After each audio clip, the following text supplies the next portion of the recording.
Je me suis passionnée pour les BD depuis que je les ai lus dans mon enfance, comme les Mickey Mouse et les Lustiges Taschenbuch, qui étaient en allemand. Mais c'était les mangas qui m'ont passionnée pour devenir un dessinateur de BD. Et c'est aussi à cause de ça que je suis déménagée à Berlin pour faire mes études dans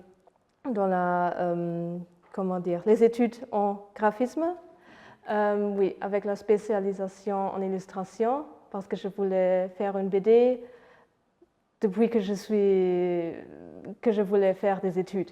Et c'est alors mon premier projet de BD, c'était mon projet de thèse. Et c'est une histoire qui se déroule à Berlin, naturellement, dans les années 20. Oui, ça se dit comme ça. Pendant la République de Weimar. Et presque tous mes caractères sont issus de la communauté LGBT, parce que ces thèmes-là sont aussi très proches à mon cœur.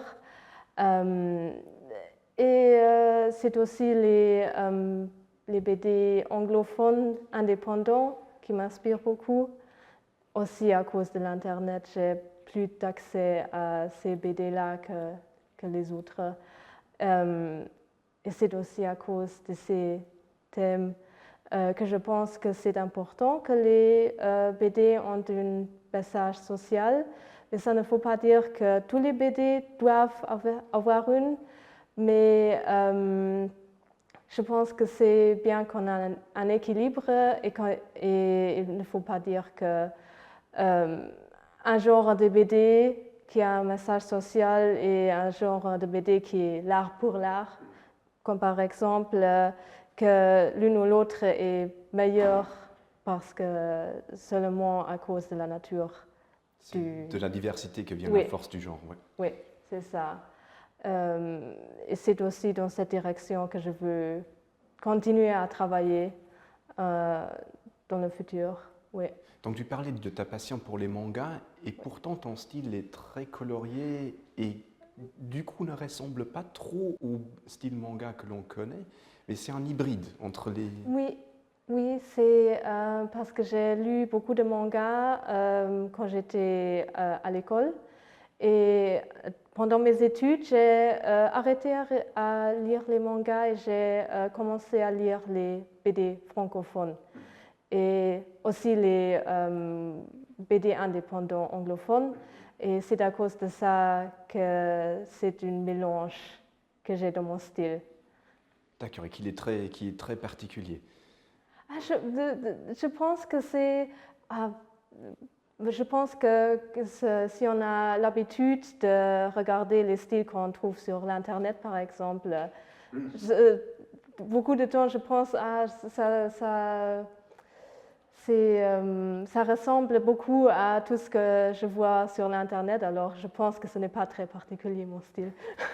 Donc, mais aussi sur Internet, c'est que le style se calque toujours sur la planche en tant que tel. C'est pas comme le webtoon par exemple où il y a vraiment le mode défilant qui fait du webtoon un genre tout à fait différent. Oui. Donc on reste aussi sur le moyen traditionnel de faire pour en publier un album. Oui, parce que j'ai pensé à publier un webtoon, mais le format c'est trop... On peut faire beaucoup de choses avec le format, mais il faut savoir comment. Et je ne sais pas le faire comment, et je suis plus à l'aise avec le format traditionnel parce que je suis plus à l'aise avec ça parce que je sais plus comment travailler avec ça. C'est ça. Et pour publier les bandes dessinées en Allemagne, est-ce que c'est, même avec des éditeurs indépendants, c'est... On ne peut pas vivre des gages qu'on reçoit parce que il n'y a pas de la monnaie comme en France ou en Belgique. C'est pas si populaire et les BD qui sont populaires sont les BD historiques ou biographiques, quelque chose de sérieux. comment dire. Et les BD, genre science-fiction ou fantasy ou choses comme ça, ils sont plus. On les voit plus comme les choses pour les nerds et les enfants, c'est ça, oui. Donc tu as aussi participé à des projets collectifs. Comment est-ce que tu as vécu le travail ensemble avec les autres BDistes luxembourgeois? C'était très agréable parce que pendant un moment, j'ai aussi eu comment dire, à cause du travail, j'ai eu des problèmes à dessiner et les autres, ils avaient déjà fini leur portion du projet et alors ils m'ont aidé à colorier les pages, par exemple. Et j'ai très bien aimé cette solidarité avec les autres. Oui. Ouais, c'est un aspect physique qu'on en oublie souvent pour les dessinateurs. Oui, parce que aussi les projets, ils sont meilleurs quand tout le monde s'engage et se voit comme des amis. Comment dire ça? Donc, et pour le futur, est-ce que tu as encore des projets que tu aimerais bien finir ou... Oui, je voulais faire une nouvelle BD cette année, mais je n'ai plus le temps pour ça à cause, heureusement, à cause d'autres projets.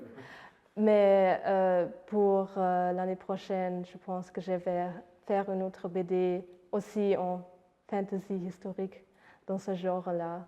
Oui. Ah d'accord, c'est chez un éditeur luxembourgeois ou ce sera...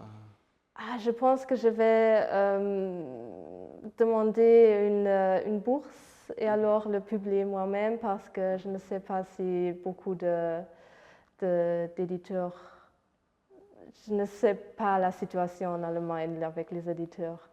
D'accord, donc c'est encore un projet très personnel, quelque chose qui n'est pas forcément ce que l'on attendait du marché ou c'est C'est une BD du genre fantasy, historique, magie, réalisme magique. Ah d'accord.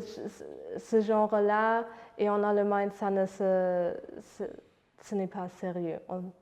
Oui, Ah donc ça va dans le genre de Verflechtung. oui, Ah, oui. ben voilà, je te remercie. Merci.